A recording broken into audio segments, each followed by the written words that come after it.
Hi guys, and welcome back to the channel. Today I've got 4 replays in the Tech Tree Tier 6 Japanese tank destroyer, the G-Ro. And if you do like the video, as always, don't forget to like and subscribe down below, as it really does help out the channel. And yes, the G-Ro. It's a tank destroyer at Tier 6 in the brand new Japanese tank destroyer line that has absolutely zero armour. It's fairly slow, but it's got pretty good, I say pretty good, it's got really good camo, and also a pretty damn good gun, which is definitely the strength of the tank. The top 100mm gun or 105mm gun, whichever one it is, it's a 105mm gun, is absolutely fabulous on this tank, and it really does slap. But this first replay, we are stock. So we're actually pretty damn stock. We've got the stock gun on it, which is a 75mm gun, which is really not that nice for this tank because of the fact that it is so paper. But you can still do some damage with it. It's just one of those guns that you really have to get past. Once you get to the 105mm gun, this tank is just the same as the Tier 7 for this, to be honest, is like revolutionized. It's just so much better, because you feel so underwhelming and so underpowered with this 75mm gun, same as on the Tier 7, that you just, because you have to expose yourself for so long to keep the damage flowing, but yet that means that you just end up getting wrecked really, really easily, because obviously you've got no armour and people know where you are and will just shoot you, which is pain. But if you use the 105, then you just go, pop out, bang, 300, pull back, get safe, right? You don't have to expose yourself quite as much to do the hefty amount of damage. So this gun is one of those that you do have to get past. But what's it got in terms of its statistics? Well, it's got 150 penetration on its standard AP rounds, with 194 penetration on its premium AP rounds, which is pretty nice in terms of the penetration. It's not the best, it's not the worst. For a Tier 6, it means you'll still be able to pen most things you're going to face. It's only some of the more heavily armoured Tier 7s you might struggle with, but even then, or more heavily armoured Tier 8s, I should say, but even then, you still manage to pen a lot of them with 194. It's just that you are fairly underwhelming when you're penning them, because you're only penning them for 135 damage, which is a little bit sad, realistically. But you can use the fantastic camouflage that this tank has, which is, with the setup I've got, 215mm of steel concealment, which is amazing, and be able to farm your way to a decent amount of damage, just like you're seeing at this moment in time. If people are spotting for you, you are not going to get spotted that easily, and you'll be able to farm up a lot of damage, because the other thing is this gun is actually pretty reliable too. And then with the view range you've got as well, with the setup I've got, it's 448 meters of view range, which means you can spot for yourself, but at the end of the day, you're probably going to struggle. But it's not quite like the Tier 5, where you just will not spot anything at all, because you will actually be able to spot for yourself just about. The Tier 5 just can't do it, unfortunately. You do have a 40km/h top speed, though, which helps you get about the battlefield, but even with the top engine, you don't really hit it that often. You tend to cruise at about 35km/h, which is what you've just been seeing there. That even going downhill, we didn't really quite hit that 40 kph, which is just a little bit sad for the G-Ro in that regard.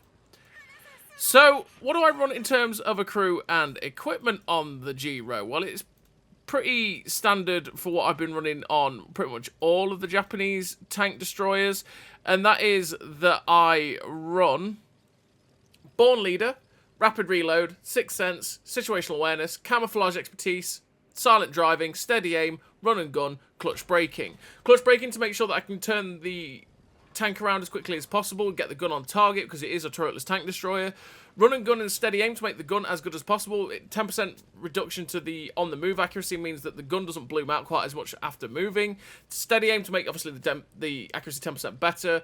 The camouflage perks to make sure that you can get the camo down to that fantastic 215 meters of steel concealment, which means that you will be really a struggle for people to actually spot you. And then in terms of equipment, I run the advanced loader, the camo net, and optics. Optics to be able to spot for myself, like I say, get up to that 448 meters of view range, because it's not the best view range in the universe for this tank, so I want to be able to at least get over that 445 spotting cap.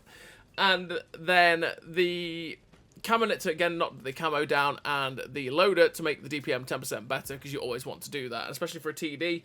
You know, DPM can be where it's at.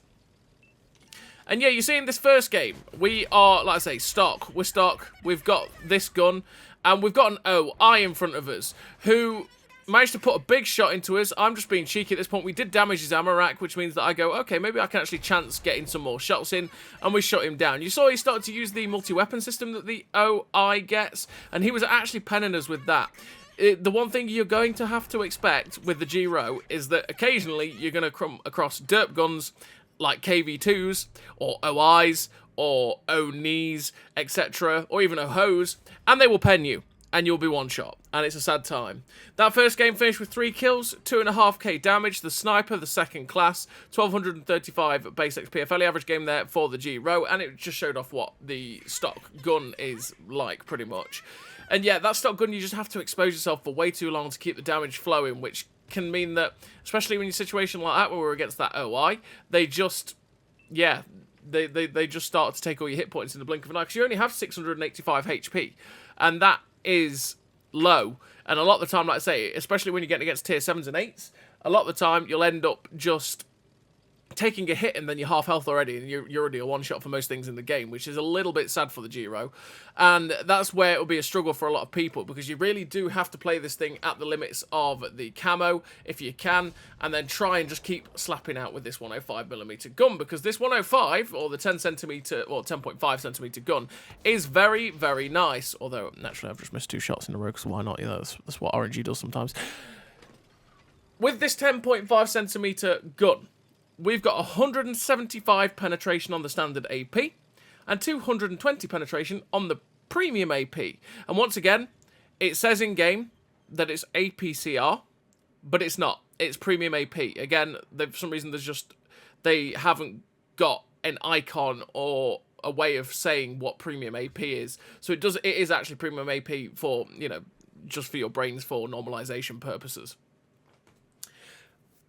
But yeah, this 10.5cm gun with 300 alpha is really nice. Why? Because the DPM is actually pretty good. I mean, a 6.5 second reload, which is 2.7k DPM, is really, really nice. Really, really nice for a tier 6 TD. And if you get yourselves into those farming locations, you can slap out the rounds very, very quickly. One of the things you're going to struggle with a little bit is the fact that you have 5 degrees of gun depression, which means that you do have to overexpose yourself on a ridgeline at times. You have to just bear that in mind. It's something that you actually, it gets better for the line as you go down.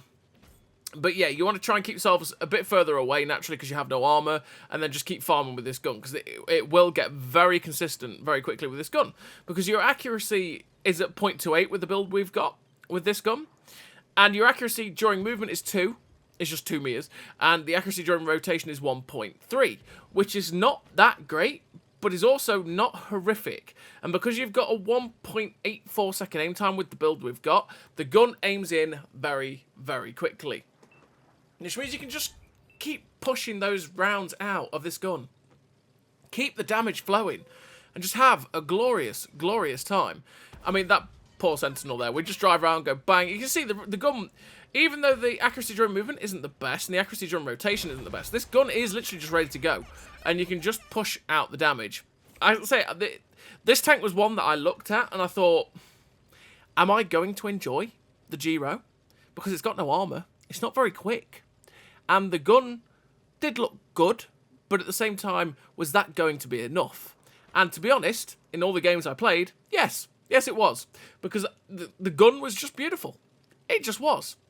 You just have to put up with the fact that you are slow, because you've only got a 9.51 horsepower per ton ratio, which means that, yeah, you don't hit that 40 kph top speed that you have. And you will struggle along at like 35 kilometers an hour, between 30 and 35.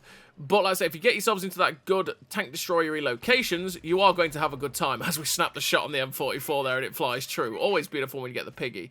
Can we get the shot into the M12 here on steps? I can't quite see it over the ridge. But yeah, I didn't expect to like it, just because the no armor is a bit of an issue sometimes. Like I say, people will see you on ridge lines a little bit easier than you will see them. And naturally, like I say, if they have a derp gun, oh boy, your armor will just, yeah, well, you'll just evaporate. Like, Onis, Ohos, I have been one-shot once or twice by the derp gun tanks, like the KV2 Oni, Oho, you know, etc, etc. So it's just something you've got to be very, very careful of, which is why you don't want to be all that aggressive in this tank if you can help it, unless you can get surprise shots and you know that you're going to one-shot the person you're trying to get after. So yeah, this second game on steps, which is fully upgraded, we have managed to get, so far, 4 kills with 2.1k damage. We get a shot there into the M12, and I'm really looking to get the shot to get the kill so I can get Pascucci's.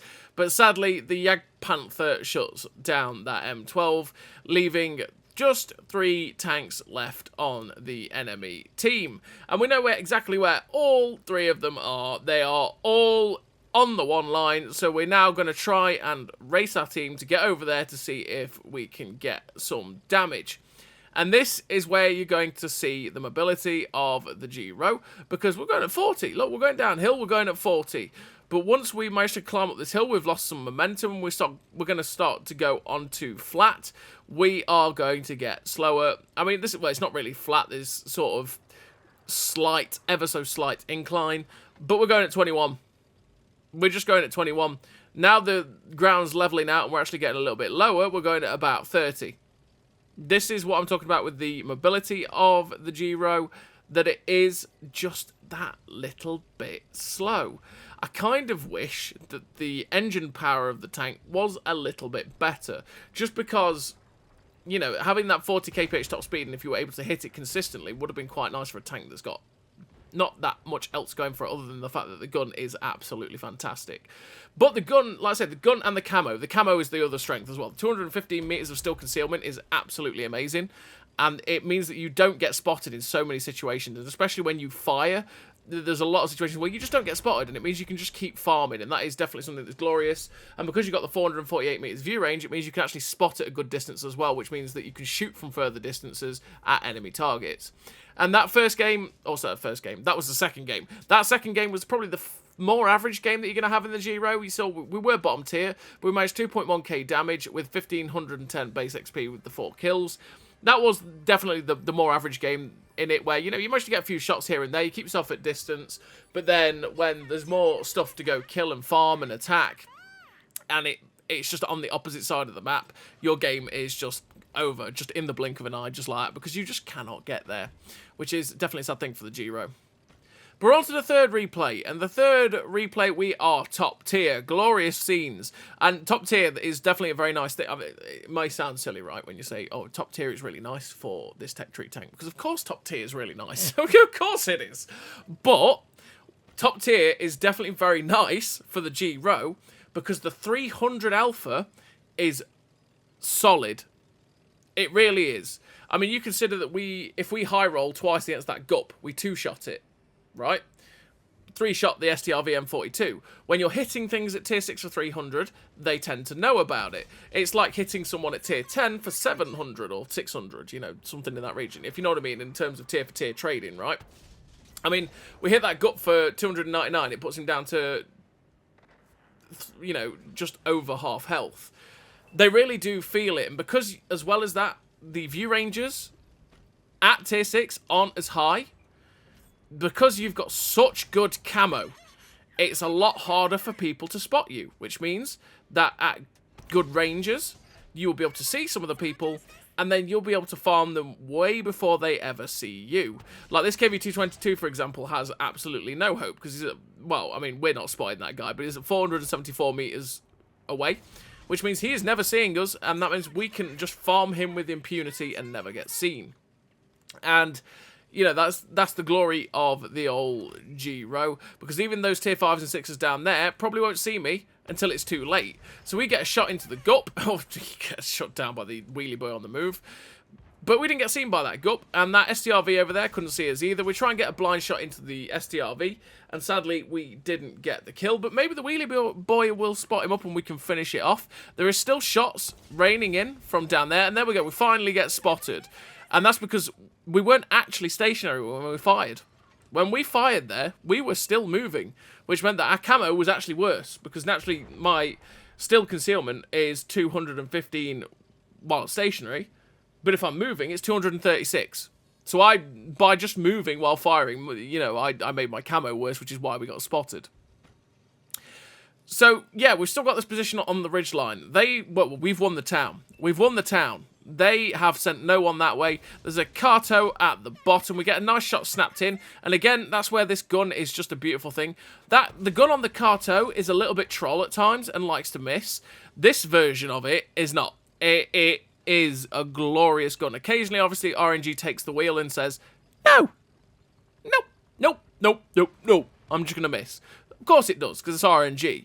But for the most part, this gun is just beautifully consistent, which is, again, something that is very, very nice about the G-Row. And it's something that I just didn't really expect too much from it. And it's one of the reasons, again, why I very much enjoyed it. Because the consistency out the gun, the DPM, etc., just means that there's so many times that you can just farm. And you've got the nice penetration as well on it. I mean, you've got 175 pen on the standard with the 220 on the APHE, I think is what it's actually called, which is the premium AP. And that means that you can pen pretty much everything you're going to face. 220 is enough to even pen most of the tier 8s. You're only going to struggle, really, with like a VK... the VK101P. And maybe an OHO, you know, like the proper super heavies. But for the most part, you're going to pen all tanks you're going to face. And as you can see, we're currently farming the OI, which we do not... Well, we were bouncing off, so I weren't taking any chances, which is why we've loaded the premium AP. And again, he was not that far away, and he just couldn't see me, and we were farming. That shot goes somewhere. It just flies above the Jagdpanzer 4, but we leave the shell, shoot him in the distance, and it actually tracks him in place as well. Glorious scenes. He gets shut down. There's only 3 tanks left on the enemy team. There's the KV-2, which we know was kind of under the bridge, a medium tank, which is somewhere. Yeah, it's definitely somewhere. And the artillery, which is definitely in their base. The medium tank actually gets spotted down there at H1. So we're trying to see if we can find a shot at that KV-2 that was under the bridge, but we can't quite see it. So once again, we're going to try and close the distance if we can. The M44 gets shut down by the wheelie boy.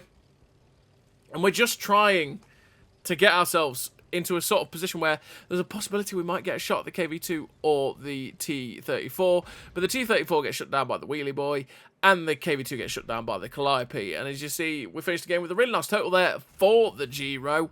We finished with the 3 kills, 3.3k damage, 790 assistance, the first class, the high caliber, the sniper medal, 1736 base XP. A damn nice game there for the Type 95 G-Row on highway. And again, that end bit, once again, was... Oh, we've managed to, you know, use our TD position to good effect. Now we've got to move and go find someone. Oh, they're on the other side of the map. Can we get there? No. That is, it's just what happens, sadly, for the G-Row. Sometimes, if the fight is still on the other side, because you just don't quite have that mobility, it can be a bit of a pain. And we're on to the 4th and final replay of this video. And we're on this map, which is Arctic region? Cliff? Arctic region. It's Arctic region. Brain. It engaged. Let's go, Brain. Clap. Round of applause, everybody, for the Brain. Well played. And, yeah, what we're going to do on this map is push to the little ledge at G5, because from there we can shoot across the AB line, and possibly, if we need to, rotate to shoot stuff where, like, the Trailblazer is. And that Trailblazer couldn't see us as we were on the move. Again, a testament to how good the camo is on this thing, because obviously Trailblazer has unbelievable view range. I think it's 410 meters of view range on that Trailblazer, which means that he can spot very well. And thus, even on the move, he couldn't see us, even though he was only about 350 meters away. We tried to snap a shot there at the Brask, but unfortunately we missed. We try and get another shot at the Brask, but we miss again, which we don't know how close that was because he did get unspotted. You do have to give a decent amount of lead firing at distance with the G-Row, because your shell velocity is 850 meters a second on the standard AP, with 900 shell velocity on the premium APHE, which is something you've got to be careful of, like I say, because that's not the best shell velocity in the universe. So when you are at distance, you really do have to give it some good lead, as you saw in the last game when we shot at the Jagdpanzer 4. So we're lucky there that we got spotted and we didn't lose any hit points. It's very easy from that position to just lose all of your hit points in the blink of an eye if you're not careful. So we got very fortunate they all missed. The Trailblazer is crossing the open. It's like, Mr. Trailblazer, okay, don't mind if I do. And unfortunately, we only did track damage to this Trailblazer. We do want to get rid of him if we can. We put the shot in, and it actually tracks him. And there goes Mr. Light Tank. Good night, sweet prince.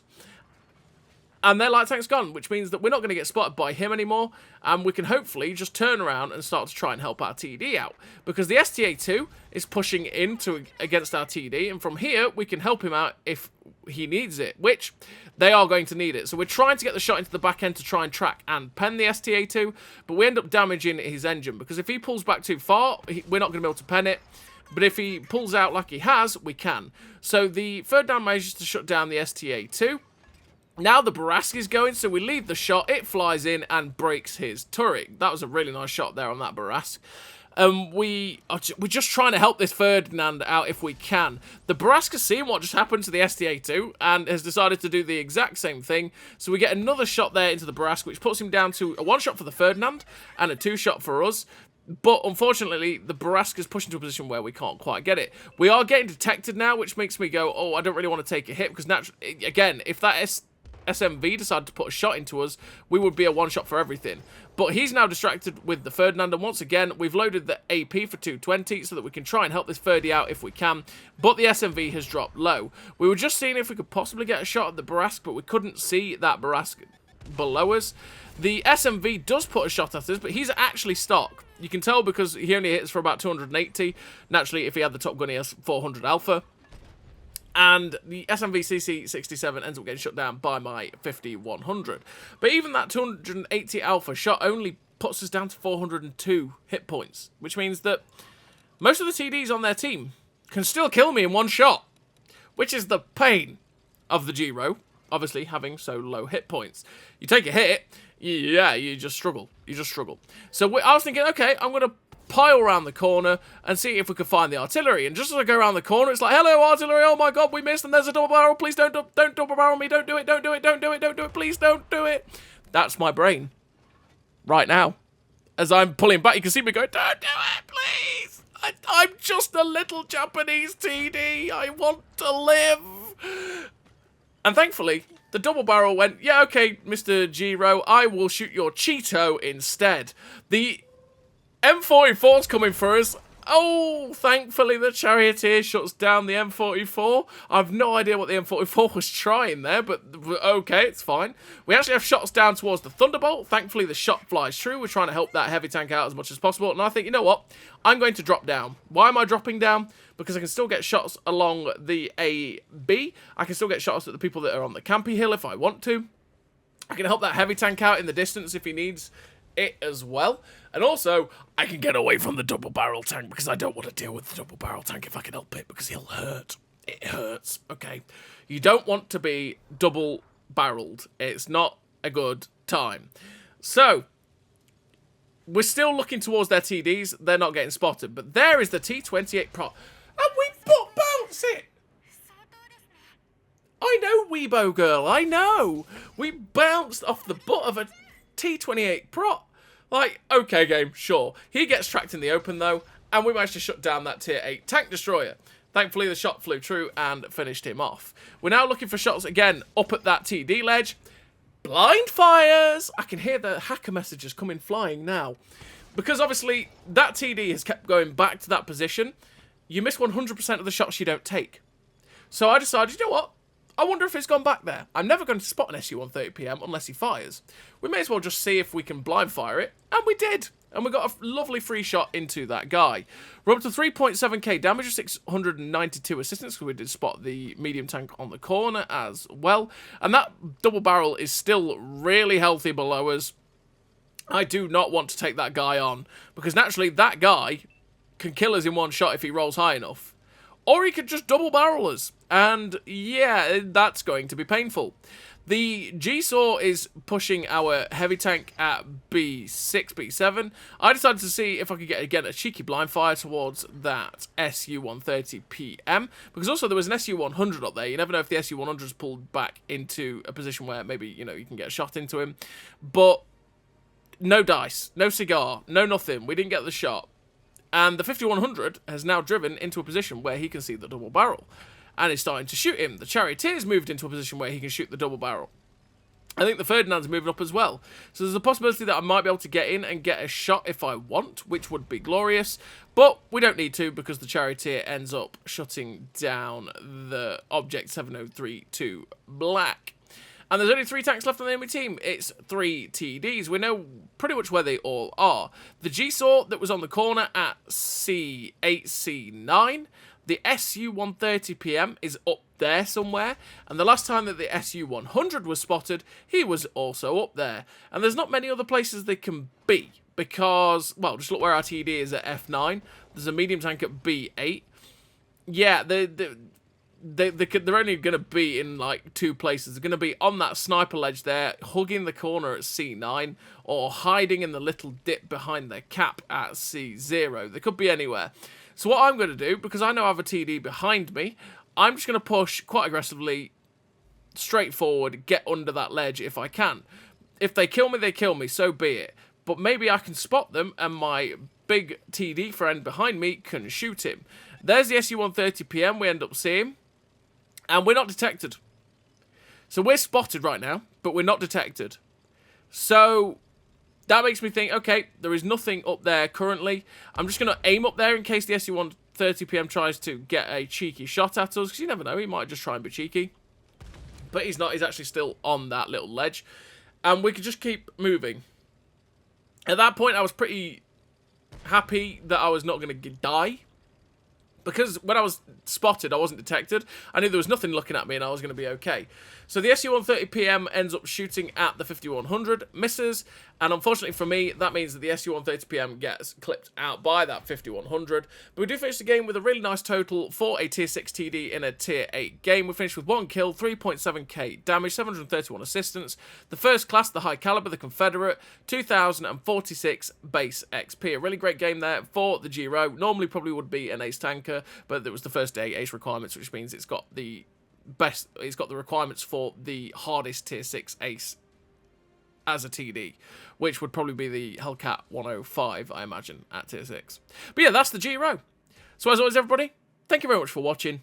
I'll see you next time.